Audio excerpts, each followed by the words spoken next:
RMN Drama presents Kini ang akong suliran. Sa bugtong tuyo nga kami makaalagad kaninyo, among gituyo pagmugna kining maong tulumanon nga pagatambagan nila ni Dr. ni Elaine Bathan nga mutabang sa pag-iway sa mga gumunhap ug kalibo nga inyong gihambin ilabi na sa punto legal. Kinisab si Dr. Rene Obra ang kaabag sa inyong suliran. Kini ang akong suliran. Kini ang akong suliran.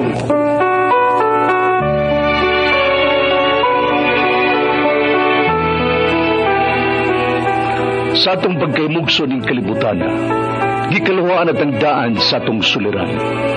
Ang suliran mo'y kabahin sa itong inadlang panginabuhian. Aba na doon ay suliran nga dili mo mapasan nga ikaw ra. Nagkinahanglan kag katabang aron sa pagsulbad ni ini. Nagkinahanglan kag kahayag na mo'y mulamdag sa imong unahuna. Ug tungod ni ini, natawag kini nga atong tulumanon nga naguluhan. Kini ang akong suliran. Kini ang akong suliran. Mga minugbong duwa nga matapos lang sa usa ka hugna. Mga kinutlog gikan sa mga suwat sa mga minahal namong tigpaminaw. Busa kung aduna kamoy suliran nga naggumon karon sa inyong galamhan, suwata ka na ug ipadala ning atong tulumanon. Kini ang akong suliran. Aron kabuhatan ka na og duwa sa kahanginan ug pagatambagan sa mga bulawanong hunahuna. Kini ang akong suliran. Kini ang akong suliran. Sinumat ni Teresa Tirul Soria, ubos sa direksyon ni Ingrid Miss Iver Tudaso.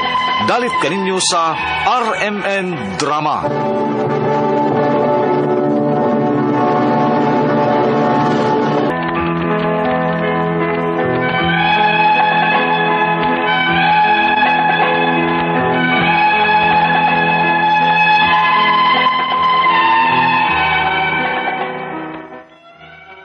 Maayong adlaw kaninyong tanan nga nagpaminaw karon, ning tulumanon kini ang akong suliran. Ilabay na kaninyo Dr. Rene Obra o Dr. ni Elaine Bathan. Ingon man sa mga artista nga maghatag og kinabuhi ning akong suwat suliran. Ako si Mimi, 40 anyos, minyo ug may usa ka anak. Taga Maranding, Lanao del Norte. Punto medikal kini akong suliran. Kabahin kini sa sitwasyon sa amiga sa akong anak. Aron ninyong hisabtan, sugdon ko sa dihang una ni nako siyang nakitaan nga gidahasa akong anak sa amo unya naghilak. Ingon ini ang panghitabo.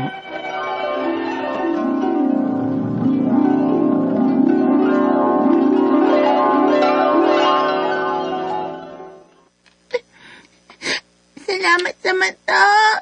Nakikipran gapon ka na ako bisag kutuon kaayo ko. Buotan man ka mapilkot. Katong mga nangaway nimo, saktis to sila oy. Wa man gutoy lingaw. O, Samantha, kisa man ang imong kuyog? Si mama. Dali, ipaila-ila ti ka sa akong mama. Ma, si Mapil di ay akong bagong friend. Ay, ate.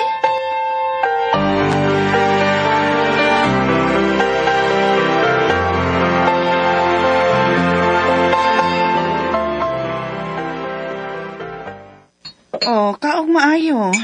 Salamat, Taga diin man day kaday.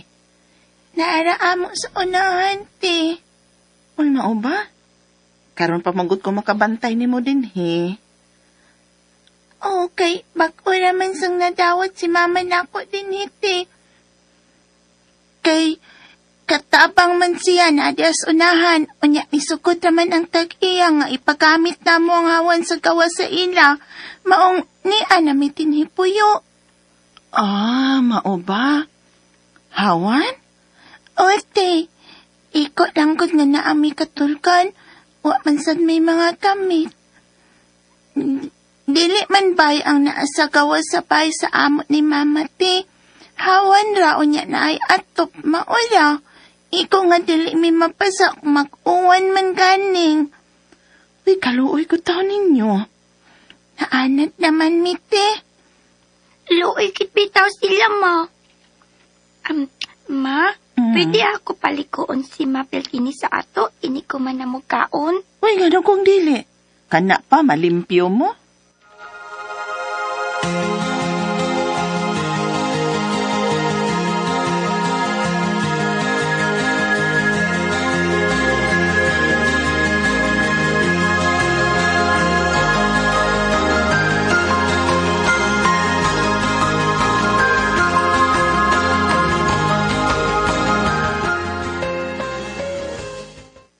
Naluoy mangkus kahimtang sa bata, dong. Ya, unsa may plano nimo? Oh, wa man. Pero kumani siya sa ato, ako yung pakanon. Kay gawa sa daot kayo. Katabang ron sa dekunong iyang inahan-unahan, eh. Maluoy bitaw ko magtanaw kay wa kyo'y proper hygiene ba? Di sa tama ka blames kinikanan kay ultimo kuno sila. Tagsara masag kunong maligo tungod lagi sa kawadon. Mao ba di ay?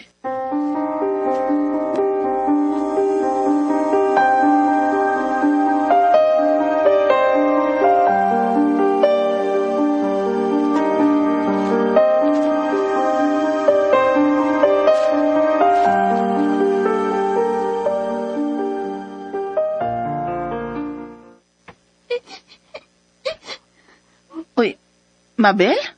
Nga naman ka diaday, naghilakman ka. Away ko sa bang mga bata sa unahan, te. Ha? Nga naman? Mapil, tubig sa o. Inumani o.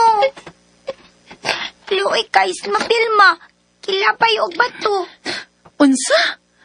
Nga naman? Gingnan siya nga hugawan ko no.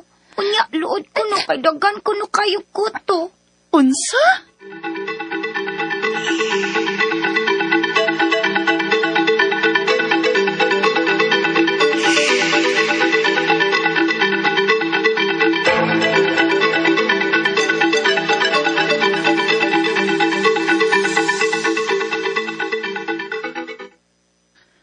Suluron ta ka, Mabel. Aron makuha-kuhaan ang imong kutos imong o. Kaysa kung tanaw day marag ubay-ubay gyud na da. Sige, ate.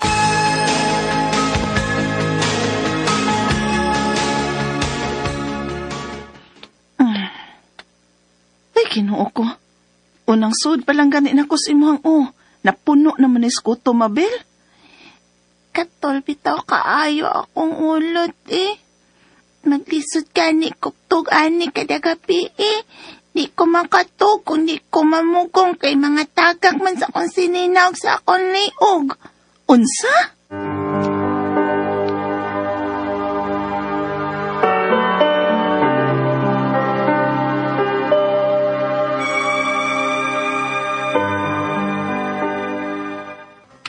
Magduha naman ta ka oras ani, Mabel. Pila na ka bond paper ang kong nagamit, pero hangtod ron, murugo pa magyapoy hubas-hubas na imong kutos uoy. Nay, ginuka-nuka na ganin imong uays, kadagan si imong kuto. Maulagi, ate. Ako manggong kautunog maayo, maong nagsamad-samad na na. Unsa ka kung upawan ta kaday? Okay ra nimo? Aron mawa ning imong mga kuto ba? Okay, rati. Unya, di masukos pa pagmama nimo.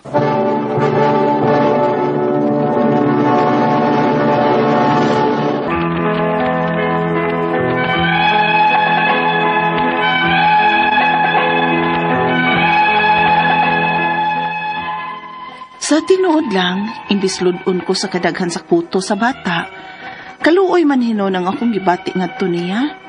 Hinungdan nga gusto gid kay kung makatabang siyang sitwasyon, ilabi na karon kay daga na siya. Ug ilabi na kay mo'y hinungdan nga ibuli siya sa ubang mga bata. Isip pinahan man god, dili na ko ma-imagine ang struggle sa bata kung nahitabo pang anak pa ninako. Ako gi siyang giupawan, kay dili man gyud matabang ang kadaghan sa kuto siyang o. Unya, Naluoy bitaw kay ko sa among anak, ma'am. Gusto na mo siyang ipa-check up, pero wa magyud may kwarta god. Kapila na lang mo siya gipa upawan, pero inigtubo siya buhok. Ay mabalik magyapon ang mga kuto. mao ba di ay, sir? Oo lagi, ma'am. Ambot nga doon niyang uoy. Mabalik-balik magyud ang kuto.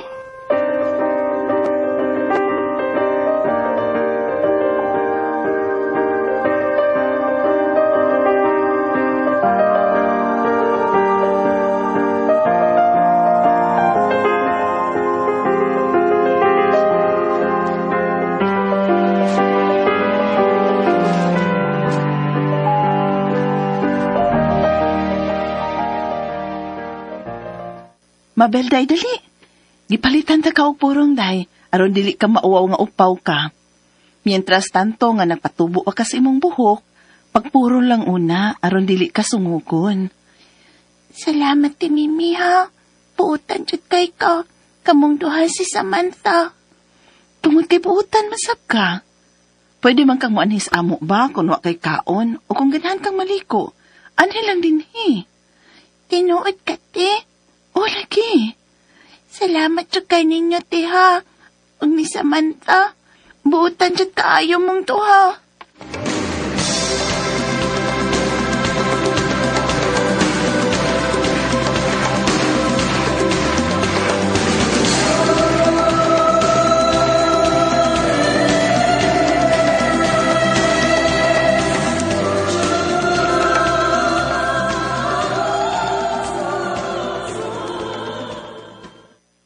Oh, nak.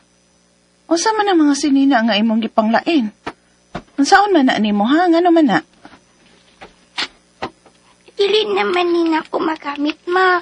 Ako na lang ni ihatag ni Mapel. Ano na siya mapuli-puli na sinina. May nooy, nak. At least di na ma-standby din magamit pa sa lain. Mabitaw, ma. Maluoy gid ko ni Mapel, ma. Kay kada na ay bata nga makakita niya. Mupalayo niya. Murag mahadlok. Para ko to lang gani. Samantha.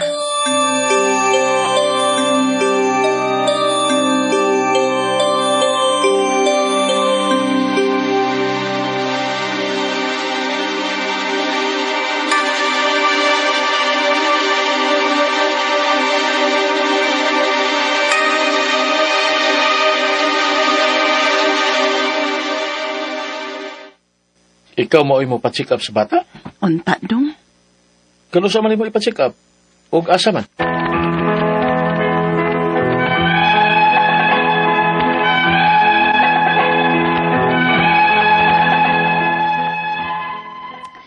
Bisan tuod dili ako ang inahan, pero lintang sa bata, hinungdan nga gusto nako siyang tabangan. Ang ako mga pangutana mao kining mosunod. Unang pangutana, unsaon man pag-remove aning mga kuto sa o niya permanently? Doon na ba'y shampoo para pawa sa kuto? Ikaduhang pangutana, posible ba nga usagin sa makatrigger sa kuto sa o kung magsigi ka og buwad sa init? Asa man ginigika ning mga kuto? Ikatulong pangutana, kapila namday ko nun ni siya giupawan, pero magbalik-balik gihapon ang kuto sa iyang o. Masa may anging buhaton ani, aron dili na magbalik-balik pang iyang kuto sa o. Ikaupat o katapusan, unsa man nga klase sa doktor ang angay namong duolon, o pila man kay magasto kung ako siyang ipa-check up. Palihog, tabang yung tanbagi ko, kini ang akong suliran, Mimi. Mayong adlaw mga suking tigpaminaw din sa tong programa, kini ang akong suliran. Once again, anan sa bako, Dr. Rene Obra, magiguban kaninyo karong adlaw. Ako mutambag sa inyong mga medical problem, kay medical doctor man ako. Psychological, emotional, ug behavioral, kay usa man ako ka psychiatrist, ug mga problema, mga ginadiling drugas, kay usa man ako ka drug addiction specialist. Klase-klaseng pamagi, saon sa pagpadala sa mga sulat-suliran rin kanamo. Pwede kanyo ipadala sa mong email, suliran_612@yahoo.com or sa tong Facebook account, kini ang akong suliran, official writer's page. O diri ba sa mong buhatan sa 3rd floor, Jose R. Martinez Building, Osmeña Boulevard, ning Dakbayan sa Sugbo. Ang atong makutlo nga pagtulunan karong adlaw mao kini nga confidence makes every dressing look great. Mangilis kita. Mangilis kita. Labi na ang atong atuan kay medyo formal-formal. Ako ginang balikon. Di pa ingo nga, pinmiling putang siko kayo, sinaw kayo mga sapatos o ang atong atuan, bukid. Oh, adjust po. Pero gang formal nga gadirin, kinal mag-ilis kita. Okay? Sa atong matatampo ko ng adlaw, si Mimi. Si Mimi. 40 na edad ning Mimi, minyo ay usa ka anak. Taga Maranding, Lanao del Norte. Ang problema ning Mimi, dili gini iya. Sumasarabate nga to sa drama, problema kini sa amiga sa iyang anak. Dugay na tong panahon, nakaanha gyud ko niya ng Lanao del Norte. No? Gikan mig mulabi nagmotorsiklo may no. Ang atin mig kasal diya sa Kapatagan, Lanao del Norte. Ako'y nag-drive motorsiklo gikan mulabi ngadto sa Kapatagan, Lanao del Norte. Ang tagiya sa motorsiklo mo'y backride yung sa dok, mukuyog ka na mo dok. Asa man day mo? Ato sa Kapatagan, Lanao del Norte. Unsa man ay mga sawa dito nga taga dinis mulabi. Si kuyog ko pero on one condition ako'y drive sa imong motor. Sugot man. Ngadto ko, kalingaw, but nindot mo ko ang daan dito, no? May ingon ni Dr. Leo Ramirez nga taga Bukidnon, magsuruyan po na dapita sa Davao, dang areas Mindanao, no? Musta naman dahil mga taga Bukidnon, no? Mga beloved Muslim brothers and sisters nato sa Mindanao. Assalamu alaikum. Maura po na akong naibalaan, no? So, assalamu alaikum sa itong mga brothers and sisters nga mga Muslim nga nasa Mindanao and all over the world, no? Nganto sa Middle East and all over the world. All right? So si Tuni the Dusi day sa Inupakan, musta naman day, no? Sa patong si Glicerio Galulo day sa Cagayan de Oro City. Ug si Porfirio Lim sa Inabanga Bohol. Mao ni pirmi maminaw na to katong programa. Lamat kayo ninyo ha, kay malipay na puntag na muingon nga, Dok, laminaw gumi pirmi, Dok. Para Tisbel, taga Bourbon, no? Silingan ni Mino Gabisay, Barliso, ha? Diya sa Bourbon, tuwan na ron sa Kuwait. Unang pangutana ni Mimi, unsaon magkuno pag-remove aning mga kuto sa ulo, permanently. Naabay 10? Wow! Masa kong nibalaan, naaman tayo mga pamaagi unsaon nga dili mo tribe ang kuto sa ulo sa tao. Now, remember, ang kuto, ang pagkaon na ning kuto, dugo sa tao. O kuto ba nun sa iro, dugo sa iro. So, kuto sa tao, dugo sa tao. Kung mawa ni siya sa ulo, mamatay ni sila. Di ni siya magdugay. Sa kadlaw nga, wala ni sa ulo, wala na siya masup-sup nga dugo, mamatay ni siya. O inorder nga, dili sila ganahan nga mupuyo diya sa ulo sa tao, kinanglang limpiada ka. Kinanglang mo, mag-jail ka. Kining petroleum jelly, no? Vaseline, pwede. O naman tayo Next Ultra All-in-One shampoo nga, medyo makatangtang ko niyan eh. No? Kinanglang nga, mo lagi na. Bisag unsang klase sa inunta infestation, ng mga whatever nga mga organism sa tong lawas, kung limpiada lang ta, namangani na sila pero dili mudaghan, no? Minumdum ko katong na controversial nga tambal panahon sa COVID, effective to para sa kuto, katong ivermectin, no? Ivermectin lotion, effective to para sa kuto. Teka, mangatol ka, di ka katog, siyempre. Hubag na ng imong kanang ulo na kinaot nimo sa imong mata, manghubag na. So, kinalang limpiado lang gud. Di kanang mamatay ba kuno ning kuto sa init? Mamatay ang kuto sa init kung ang kainiton pud sa tubig kanang nagbukal-bukal na. Nga mo imong ibutang ang init tubig sa imong ulo. Dili lang ang kuto may mamatay kundi asla imong ulo mapahak, masunog. So dili maayo tingali nga init tubig ang imong gamiton. Katong akong gipangkuan katong mga gel, katong mga lotion, basta mga lotion para nga dili mudugay ang kuto da sa imong ulo. Di pa upawan naman kuno sila but mubalik naman kuno sa may tambal. Okay, upawan ka. Onya ang imong kadug pud sa inagtubo na si mong buhok, you are sharing the same pillow. Sa mga probinsya lagi, magdugdog man, yung imong gidog kutoon, mubalhin lang gihapon. Kung giupawan ka, wala may kataptan ng kuto. Siyempre, napoy laing pamagi, kita ko unin dito sa probinsya, magamit sila og kanang comb, kanang bang sulod, kanang tawag ani, kanang pino ba nga sudlay, nga mada ang kuto, kanang mga lusa-lusa diha. Ilang patungod sa kanang tubig, makitaan ganimo nga mga tagak, diba? So, imo ning sudlayon ng imong buhok, gikan sa punuan, nga tugos pinakatumoy. Kung di pa ka nagpaupaw, wa pa ka nagpaupaw ba? So, mga talaglag rin sila. Mga laglag rin sila. So, personal hygiene na ganda kung ikatambag ni mo ani Mimi, Kanya, kung pananglitan gani, na-confirm na nga, wa na kay gibati nga, ayaw pagduog ng mga kauban niyo sa panimalay, nga imong gituhuan po, nga napoy kuto. Kaya mo balik, report ang imong kuto, ug abtal pila ka kuan. Unsa man kurong klaseng doktor na yang doolon ay bisakin sa nga doktor diya sa Maranding, Lanao del Norte kabalo niya ni, no? Yung mga skin problem pwede og na derma dia mas maayo pero internal medicine doctor or ini medical doctor kay baon sa itambal niya ni. So akong balikon kini mga kalamin lotion, pwede na siya para sa di na mga tol. Kanang suka, imong ngikuan dili na siya effective ha. Ayaw butangan yung suka, mura na nagkinilaw nga kuan. Ayaw nang inini tubig kay mapasok ka. Kay mayo, ha? Naaragod na mga tambal, mga lotion nga kung naamang gani sila, di kis sila kadugay kay di mas sila kapot kayo kay slippery baya og na ilusyon nya mada sila dali inagsulod nimo inaglisudlay nimo sa pino nga sudlay madara. Alright, so hinaut kasabot ka sa kong speaker nimo Mimi da sa Maranding, Lanao del Norte. Okay, sa Pamulo Baser sa Radio Mindanao Network Production Center, once again ako si Dr. Rene Obra. Thank you very much. Until the next time, hasta la vista. Bye-bye.